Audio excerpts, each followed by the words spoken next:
करिश्मा आ गई है फिर से चंद्रिका सिंह चौहान के घर और कहती है देव से कि मैं इस घर में फाइनली बहुत ही सही समय पे आ गई हूं और अपनी पत्नी से कहो कि मेरी आरती उतार के इस घर में आने के लिए मेरा स्वागत करे। और देव जो है बेचारा यहाँ पर उतरे हुए मन से कहता है वसुधा से कि वसुधा आरती की थाल लाओ, करिश्मा की आरती उतारो और उसको घर में लेकर चलो, इनका स्वागत करो। करिश्मा कहती है कि ऐसे नहीं, प्यार से मेरी आरती उतारी जाएगी, फिर मैं इस घर में अपना अच्छा कदम रखते हुए तुम सबके विनाश का संभावना करते हुए इस घर में कदम रखूंगी। दोस्तों अब यहाँ पर देव अपने पिता को बचाने के लिए और अपनी माँ को सदमे से बाहर लाने के लिए हर चीज करने के लिए तैयार है। वो सारी चीजें जो कि यहाँ पर ब्लैकमेल करती हुई कहने वाली है करिश्मा भाई यहाँ पर देव सिंह चौहान से। अब देव यहाँ पर वसुधा से कहता है और वसुधा यहाँ पर थाल सजा कर ले आती है आरती की और आरती उतारती है और आरती उतार के लेकर जाती है घर के अंदर करिश्मा को। करिश्मा अंदर जाकर यहाँ पर चंद्रिका सिंह चौहान की कुर्सी पर बैठती है और कहती है कि अब ये घर करिश्मा यहाँ पर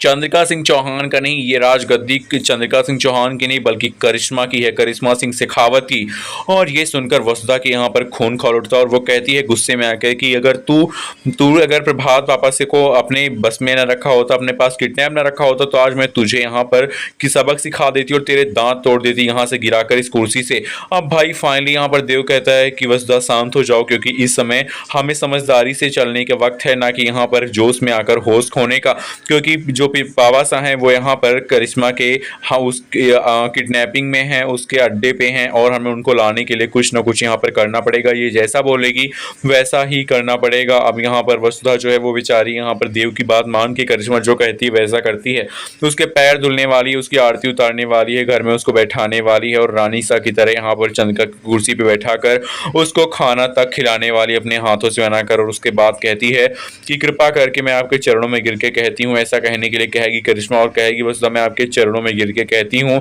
कि प्लीज मेरे बाबा सा को वापस कर दो। और तभी वो कहने वाली है कि देव तुम क्यों खड़े हो, तुम भी मेरे पैरों में गिरो, नाक रगड़ो और मुझसे सभी गलतियों की माफी मांगो कि तुम लोगों ने मेरे साथ जो भी किया उन सब चीजों की माफी मांग के तुम नाक रगड़ के मेरे सामने कहो कि मैं तुम्हारे बाबा सा यानी कि प्रभात शाह को छोड़ दूं, ताकि तुम्हारी